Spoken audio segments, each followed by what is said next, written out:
चलिए निकालिए, कहाँ तो हुआ है, कट लगा तो।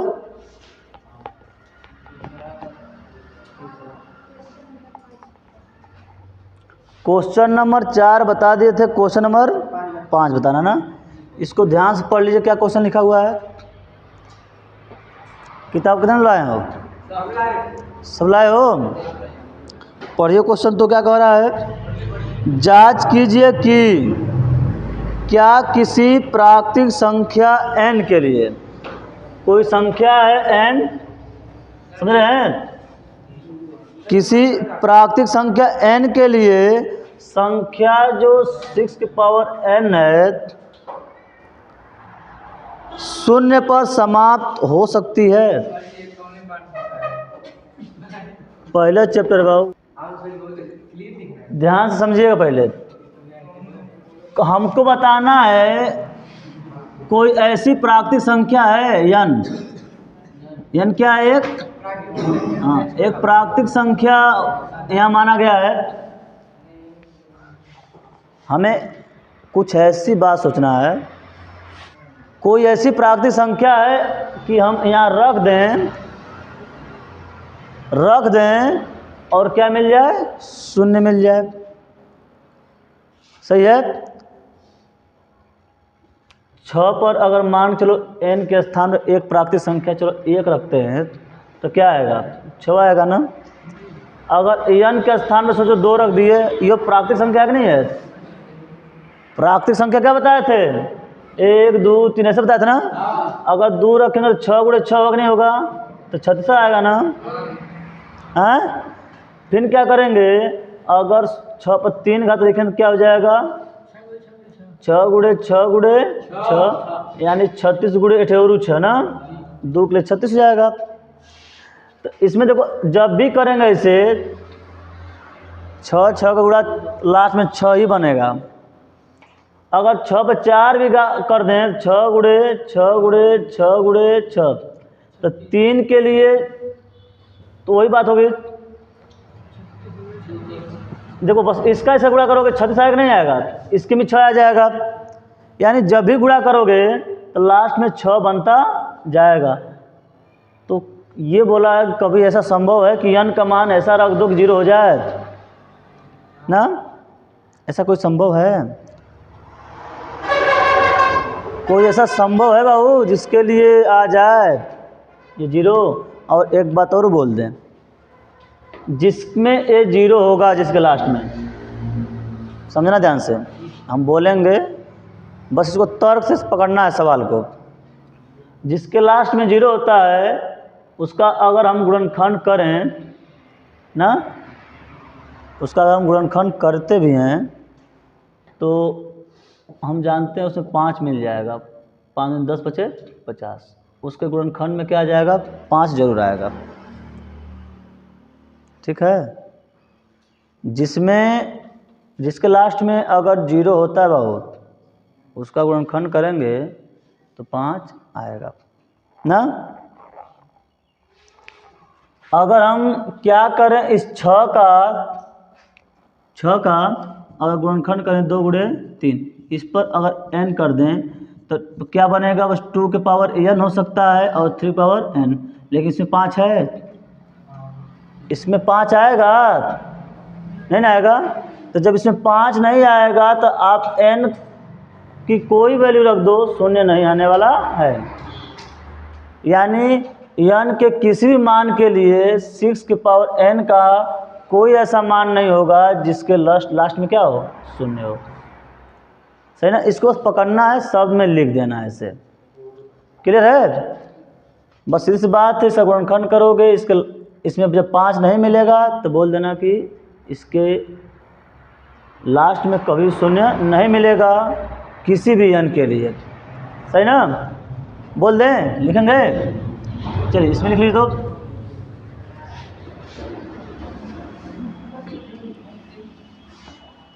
देखो सोल्व में क्या लिखेंगे, ऐसा कर लीजिए पहले 6 की पावर n है ना, सही है।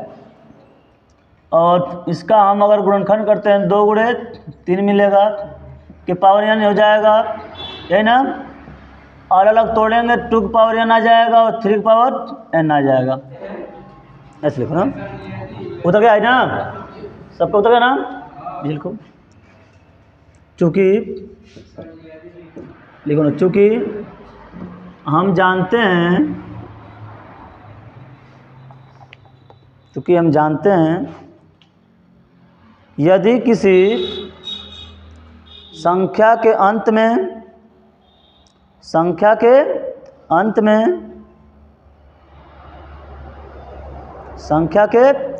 में शून्य होता है तो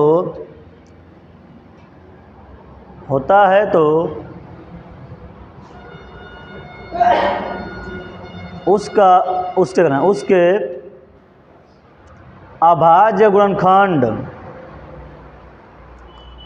अभाज्य गुणनखंड में 5 अवश्य उपस्थित होता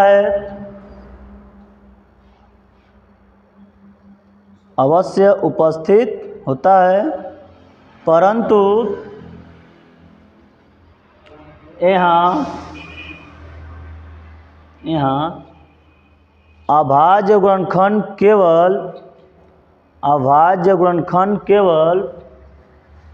2 तथा 3 अभाज्य गुणनखंड केवल 2 तथा 3 प्राप्त होते हैं। 2 तथा 3 प्राप्त होते हैं। अतः n के किसी भी मान के लिए n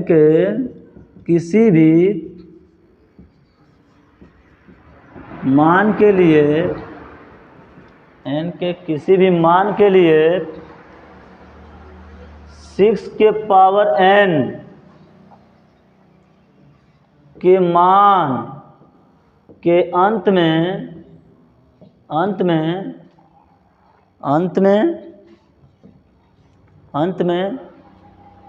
शून्य नहीं प्राप्त होगा। ठीक है, बस इतना बताना है इसमें। क्लियर है? लिख लिए सब लोग? अब बोलिए, अब कौन सा क्वेश्चन नंबर 6 है। क्वेश्चन नंबर आ गया 6। देखो क्या लिखा हुआ है इसमें। क्वेश्चन नंबर 6 क्या कह रहा है, किताब में देखो तो क्या बोला है। व्याख्या कीजिए कि, क्या लिखा है, व्याख्या कीजिए कि 7 गुणे 11 गुणे 13 प्लस है 13 है, सही है। और एक और बोला है 7 गुणे 6 गुणे 5 गुणे 4 गुणे 3 गुणे 2 गुणे 1 है और प्लस 5 है ना। हमें इसकी व्याख्या करना है। क्या पूरा बोला हो, व्याख्या कीजिए क्या ये भाज्य नहीं भाज्य संख्या क्यों है ना। ना सुना, हमको पूरा व्याख्या करके बताना ये भाज्य संख्या है क्यों। पहले पूरा का मान निकाला जाए। देखो, अभाज्य संख्या उसे कहते हैं जिसमें एक हो और स्वयं हो, यही ना।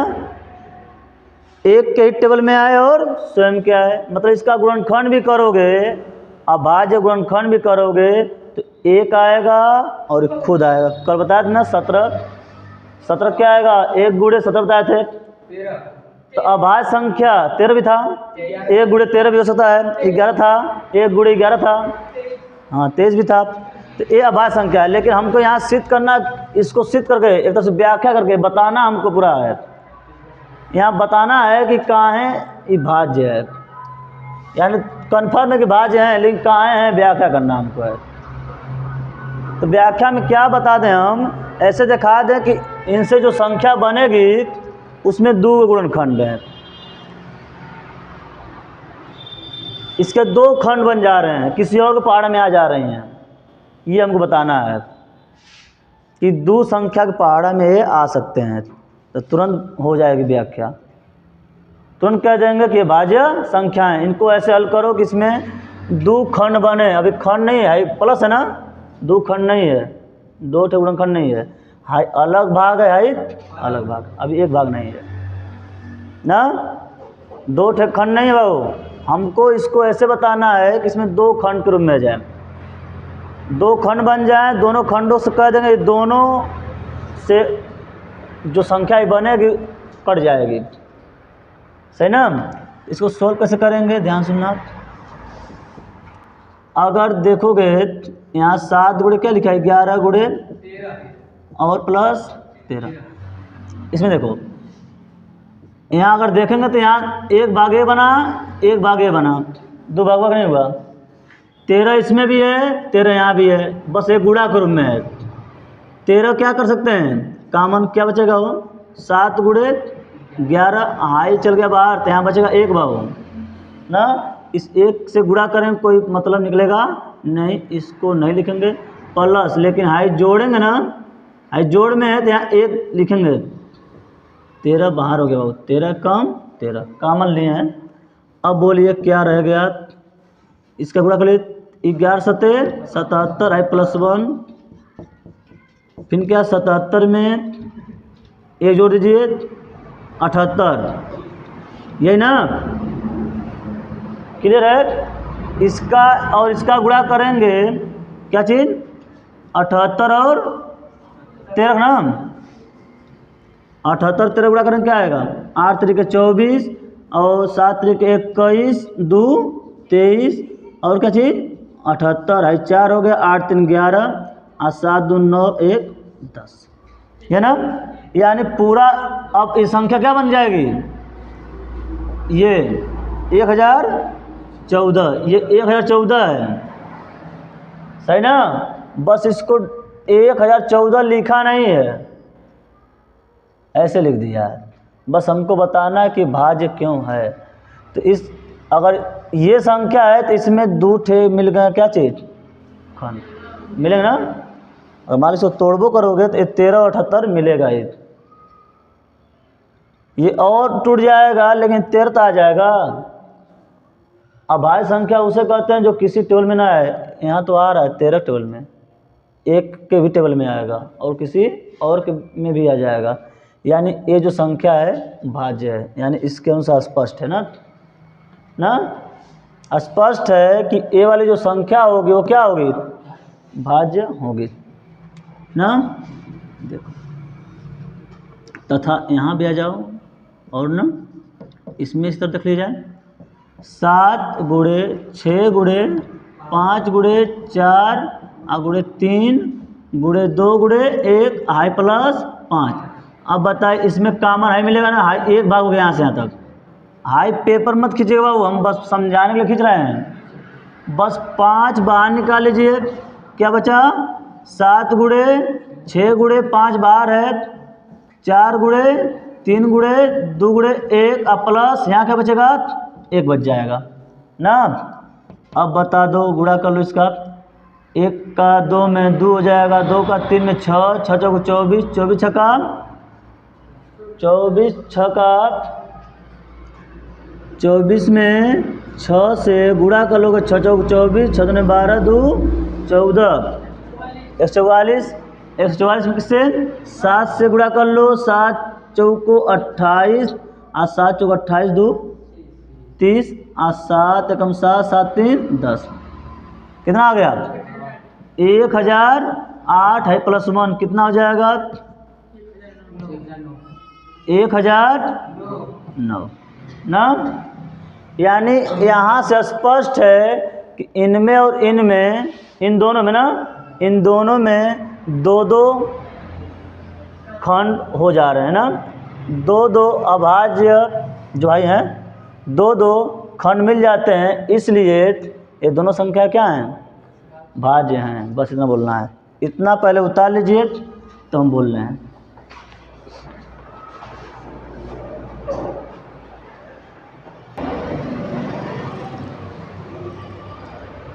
लिखिए, बोले, लिखिए। स्पष्ट है, स्पष्ट है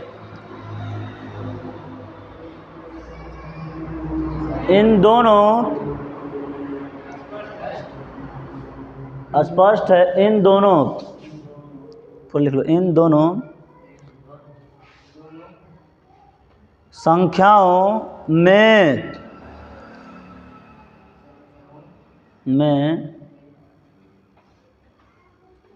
एक व, हाँ, एक व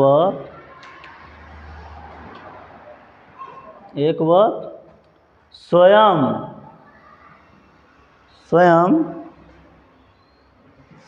के अतिरिक्त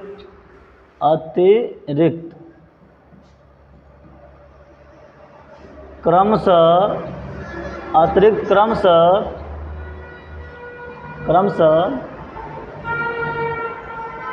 13 गुणे 78 तथा 5 गुणे 109 तथा 5 गुणे 1009 हो गया। खंड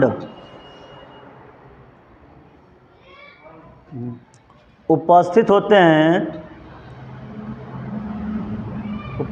हैं जो यह दर्शाता है कि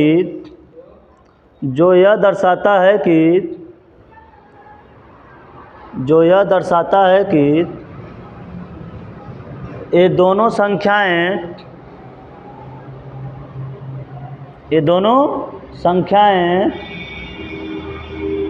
किसी अन्य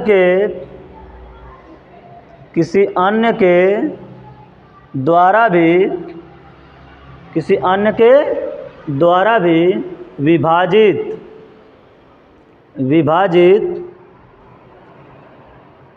हो जाएंगी। अतः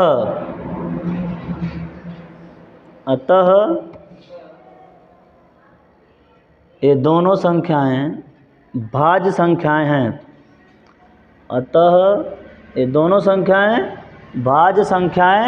हैं। ठीक है, बस यहाँ से लिखे हैं ना, सोल्व से लिखना था इतना। ठीक है, देखो जो कॉमन यहाँ कर लिए ना, बता दोगे कि यह संख्या 13 से विभाजित है, अन्य 13 से कट जा रही है, एक और 13 और स्वयं किसी और से कट जा रही है, तो क्या है? भाज्य है। समझ गए? यानी जितना लिखे हो बस इतना ही लिख दोगे, ये हो जाएगा ना।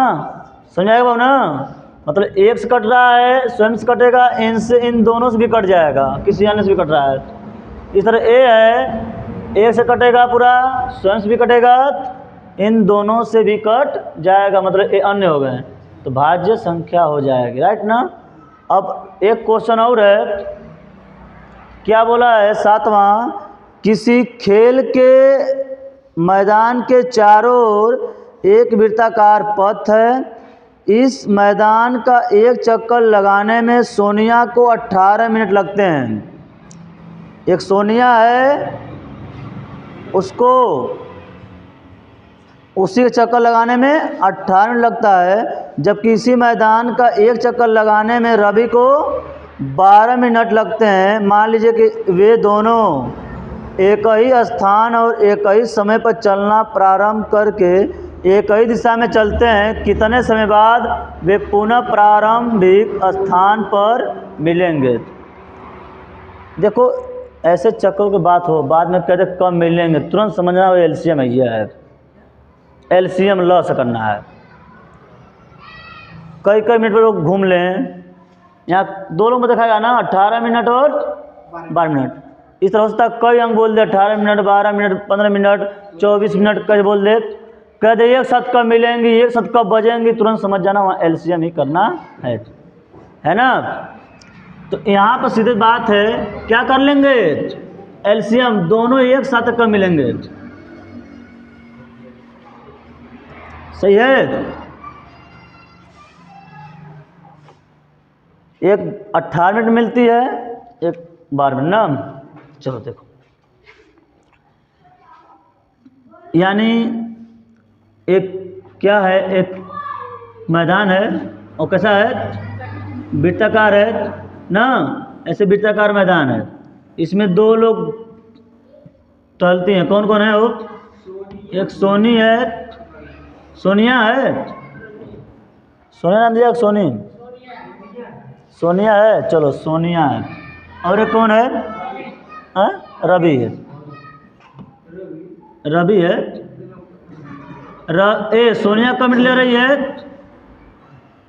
कब मिनट ले रही है, 12 या 18 ली था, हाई ये 12 मिनट ले रहे हैं, 12 मिनट, ये 18 मिनट। एक ही स्थान पर एक ही दिशा में दोनों चलना शुरू करते हैं। इसमें तेज दौड़ने वाला कौन है, वो रवि है ना। ये सब घूमते हैं, तो घूमते घूमते बहुत ऐसी कौन सा समय आएगा, कौ मिनट बाद, कितने मिनट बाद ये दोनों एक ही स्थान मिलेंगे फिर ना, कब मिलेंगे। तो जानते सीधी बात क्या होती है ना, 18 का टेबल करते जाओ और ये 12 कर जाओ, 18 एक कम 18, 18 दूना 36, 18 तिया 54, 18 चौको 72, 18 25, ऐसे डाट डाट करते जाओ। ये 12 करो, 12 कम 12 दूना 24, 12 तिहाई 36, अब 12 चौको, अब 12 पचे, अब 12 छक्का 72, यानी दोनों में सेम कहाँ मिला, 72 में ना, 72 में ना, जो सेम से मिलता है मतलब 72 मिनट बाद आएंगे। और ये स्थिति एलसीएम दिखाती है। पहले 36 में लगा, तो पहले 36 मिला तो पहले 36 रहेगा ना, 72 बाद में, यानी पहली बार 36 मिनट बाद मिलेंगे और दूसरी बार 72 मिनट बाद मिलेंगे, ऐसे और आगे, समझ गए। तो पहली बार कब मिलेंगे, 36 मिनट बाद, और उसके बाद कब मिलेंगे, 72 मिनट बाद मिलेंगे। पहली बार 36, दूसरी बार 72, तो हम 36 मान के चल रहे पहली बार। ये एलसीएम दिखाता है ऐसी स्थिति, समझ गए। तो सोल्व करेंगे तो क्या करेंगे बाबू, लिख लोगे, दिया क्या है, सोनिया द्वारा हो, सोनिया द्वारा लगा समय क्या होगा,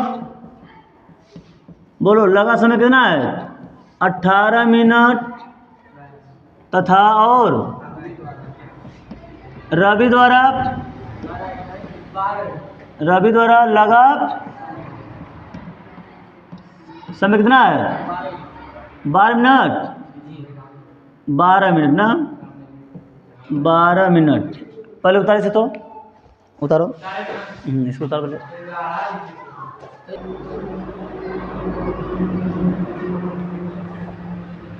उतर गया ना।